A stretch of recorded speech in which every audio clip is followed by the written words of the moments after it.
Hôm nay là đầu năm 2024, nhằm ngày mùng 7 Tết âm lịch. Chúng tôi có dịp trở lại giáo xứ Hiệp Hòa, Kinh Gierô. Mời quý vị cùng với tôi, chúng ta đi thăm ngôi thánh đường này nhé. Đây là mặt tiền của ngôi thánh đường giáo xứ Hiệp Hòa. Nhìn từ phía bên sông bên này, bên tay mặt nhìn vô. Quý vị thấy là một cái cấu trúc ngôi thánh đường rất là đẹp, uy nghiêm trầm mặc, nghiêng bóng xuống dòng sông Kinh Gierô. Và có thể nói là Kinh Gierô là trung tâm của vùng Cái Sắn, bởi vì nó nằm ở trung tâm của quận Kim Tân cũ, ngày nay người ta gọi là huyện Tân Hiệp. Tính trở ra phía Long Xuyên thì là kinh ABCDEF, còn trở vô là Gierô 1, 2, 3, 4, 5, 6, vòng trở lại là 7, 8, 9, 10, kinh Đông Bình, Thầy Ký, vân vân. Đó là vùng Cái Sắn. Chúng ta bước qua cây cầu này để chiêm ngưỡng ngôi thánh đường giáo xứ Hiệp Hòa Kinh Gierô. Nếu tính từ quốc lộ 80 đi vô thì quý vị qua cây cầu Kinh Gierô mới được khánh thành hôm Tết vừa rồi. Chúng ta đi qua kinh Đoàn Dông khoảng 1 km thì sẽ tới nhà thờ này. Đây là Kinh Gierô. Vâng, một cái con kinh rất là thẳng, bắt nguồn từ sông Cái Sắn vào đến sông Tân Hội, dài khoảng 12 km. Đây là mặt tiền của ngôi thánh đường giáo xứ Hiệp Hòa. Một cái kiến trúc rất đẹp. Vâng, đây là một cái kiến trúc theo lối châu Âu. Vâng, đúng như vậy, rất đẹp. Uy nghiêm soi bóng xuống dòng sông Kinh Gierô. Đây là đường giao thông đã được nhựa hóa. Vâng, đây có thể nói là một cái con kênh được ưu ái nhất của chính quyền, bởi lẽ đây là một cái con kênh duy nhất được tráng bê tông. Xin lỗi quý vị, đây là một cái con kênh duy nhất được nhựa hóa. Vâng, chạy dài khoảng 12 km từ quốc lộ 80 đi vào tới sông Tân Hội. Quý vị thấy là một cái quang cảnh rất đẹp của ngôi thánh đường giáo xứ Hiệp Hòa. Giáo xứ này thuộc giáo phận Long Xuyên. Vâng, có thể là quý vị chưa được chiêm ngưỡng cái vẻ đẹp của nhà thờ giáo xứ Hiệp Hòa này. Nhân dịp này, tôi ghi lại những hình ảnh này để cho quý vị được cùng với chúng ta chiêm ngưỡng vẻ đẹp của ngôi thánh đường này. Vâng, có thể nói là một cái ngôi thánh đường khang trang, rất là rộng rãi, trên một cái khu đất rất lớn. Đây là cái bảng giáo xứ Hiệp Hòa. Dư âm của Tết Nguyên Đán vẫn còn, với một cái bảng chúc mừng năm mới vẫn còn đây. Ngôi nhà thờ tọa lạc trên một cái khu đất rất rộng.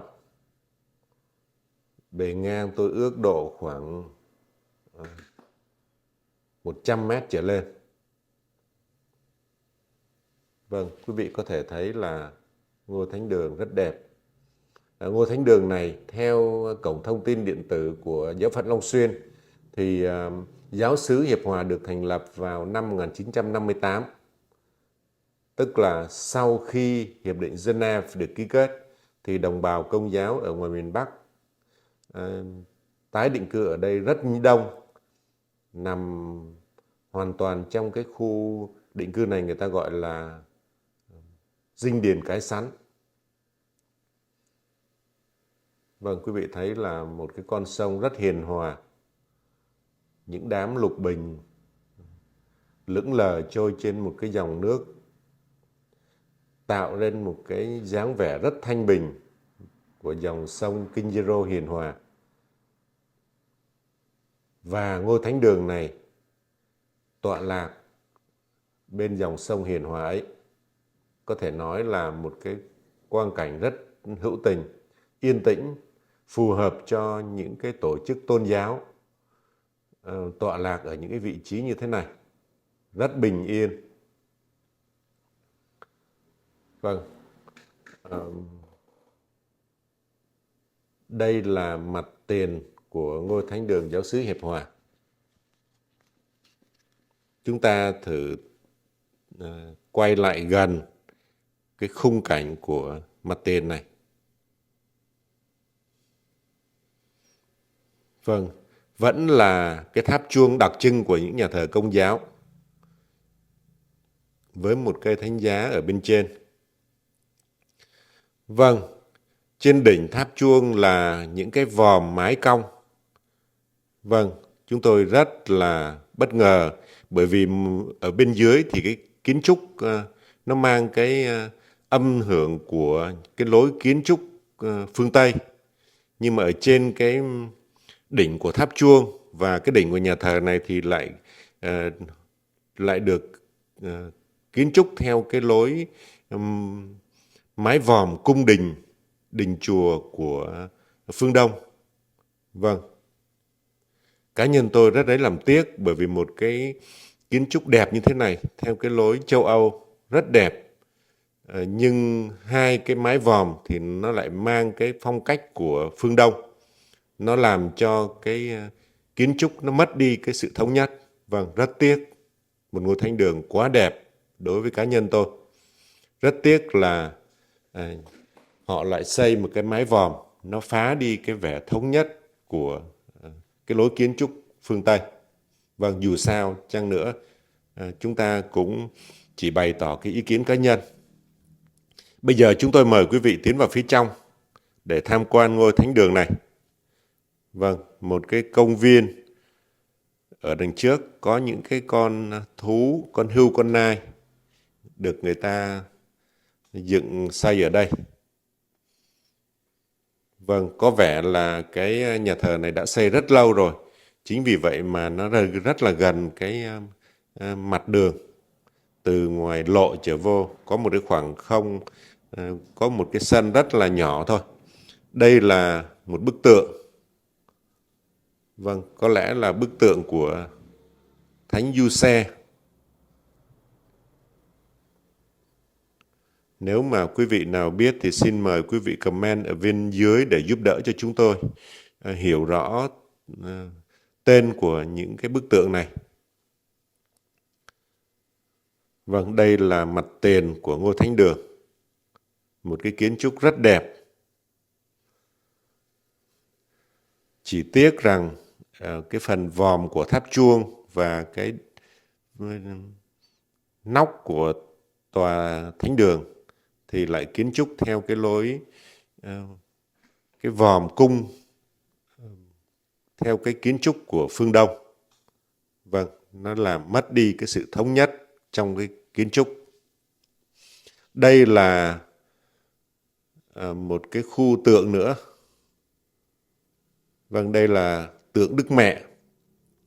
Đối với người Công giáo thì Đức Mẹ Maria là một. Tuy nhiên, mỗi một sự kiện thì họ đặt tên cho cái tượng Đức Mẹ theo một cái sự kiện đó. Ví dụ như Đức Mẹ hiện ra thì ở Fatima thì người ta đặt tên là Đức Mẹ Fatima.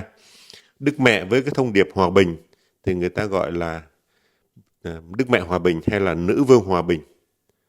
Còn đây là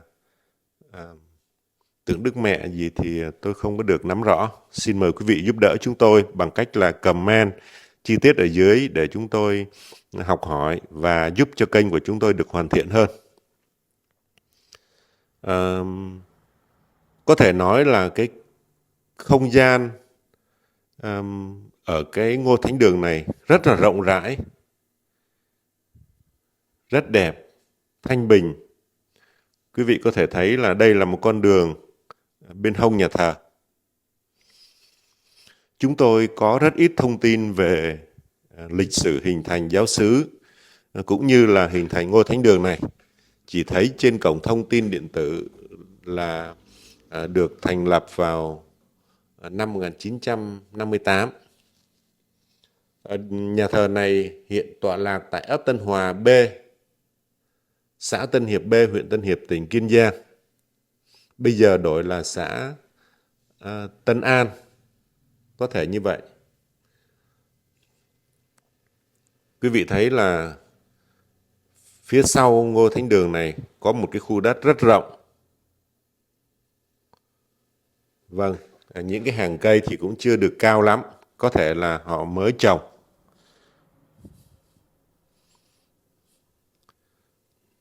Quý vị thấy là một cái khu vực rất rộng lớn, chung quanh là cánh đồng lúa.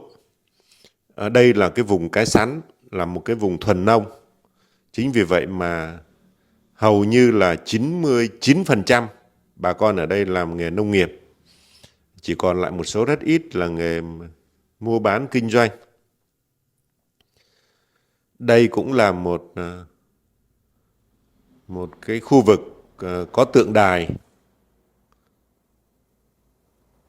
Vâng, chúng ta thử zoom máy lại gần để xem. Đây là tượng đài. Vâng, cũng là tượng đài Đức Mẹ. Vâng, nhưng tôi không có biết tên Đức Mẹ này là Đức Mẹ gì. Như tôi nói hồi nãy thì mỗi một cái sự kiện thì người ta đặt tên cho Đức Mẹ theo cái sự kiện đó. Vâng, một cái khu vực rất đẹp, một cái diện tích rất lớn. Chúng ta thử nhìn lại từ phía sau, có thể nói rằng đây là một cái khu vực hết sức lý tưởng. Giữa một cái chốn bình yên như thế này thì việc xây dựng những cái cơ sở tôn giáo là một điều hết sức phù hợp. Bởi vì những cái nơi tu hành là cần những cái không gian tĩnh mịch, thanh bình. Đây cũng là một bức tượng nữa. Vâng, có thể nói là một cái khu vực rất đẹp.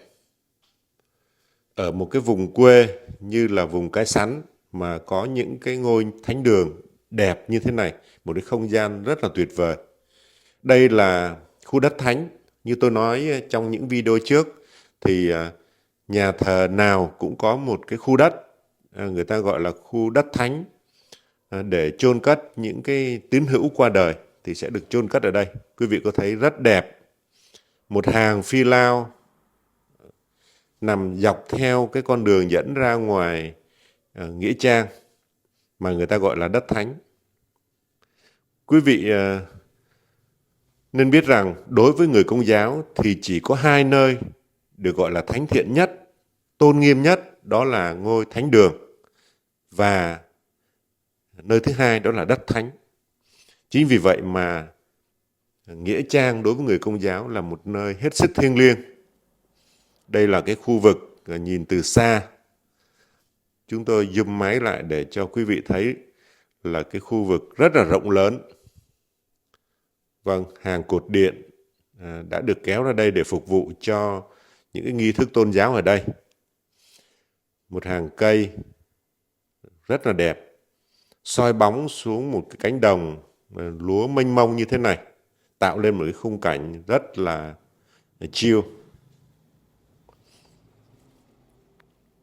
Vâng, có thể nói rằng mỗi một cái công trình kiến trúc thì rất cần những cái cây xanh, đặc biệt là những cái cây cổ thụ cao to vươn mình lên không gian. Nó làm một cái nền để tôn lên cái vẻ đẹp của những cái kiến trúc đó. Hay ngày nay chúng ta còn gọi là những cái background. Chính vì vậy mà chúng tôi nhận thấy rằng họ cũng đang là trồng những cây ở đây. Bởi vì cứ nhìn những cái cây này thì mình biết là những cái cây này tất cả đều được trồng mới. Vâng. Chúng tôi rất là trân trọng những cái khu vực mà có những cây xanh như thế này. Bởi vì cây xanh không những nó tôn lên cái vẻ đẹp của những cái kiến trúc, mà nó còn là cái lá phổi giúp cho không khí được trong lành. Vâng, có thể nói là những cái vị chức sắc ở ngôi thánh đường này đã nhìn thấy cái vẻ đẹp của những cái cây xanh ở đây, đặc biệt là những cây cổ thụ. Trân trọng từng cây. Đây là cái khu vực ở phía sau nhà thờ, là một cái hội trường, vâng, giống như vậy. Đây là một cái sân khấu, có thể là trong dịp Tết vừa qua, người ta làm cái sân khấu này để phục vụ cho việc mừng năm mới ở đây. Và có thể thấy là cái sân khấu vẫn còn hiện diện ở đây. Bây giờ chúng tôi mời quý vị nhìn qua cái phía bên hông này. Ở bên tay trái màn hình của các bạn là khu vực của nhà xứ, tức là cái nơi sinh hoạt của linh mục cũng như các cái vị chức sắc tôn giáo ở đây. Tôi được biết hiện nay thì đang là cai quản nhà thờ Hiệp Hòa này là linh mục Vinh Sơn Phao-lô Phạm Thế Hòa. Ngài đang là coi sóc giáo xứ Hiệp Hòa ở đây. Vâng, vậy là tôi vừa đưa quý vị đi một vòng để tham quan ngôi thánh đường này. Rất tiếc chúng tôi không được vào phía bên trong nhà thờ để ghi nhận những cái kiến trúc ở bên trong. Khi nào xin phép được, chúng tôi sẽ ghi lại để hầu quý vị. Và trước khi tạm biệt quý vị, thì mời quý vị cùng với chúng ta nhìn từ xa ngôi thánh đường này một lần nữa. Xin chân thành cảm ơn quý vị đã quan tâm theo dõi. Xin quý vị like, chia sẻ, đăng ký kênh để theo dõi những video của chúng tôi về các tôn giáo, về đời sống tôn giáo ở trong khu vực và các cái cảnh đẹp của xã hội. Xin chân thành cảm ơn.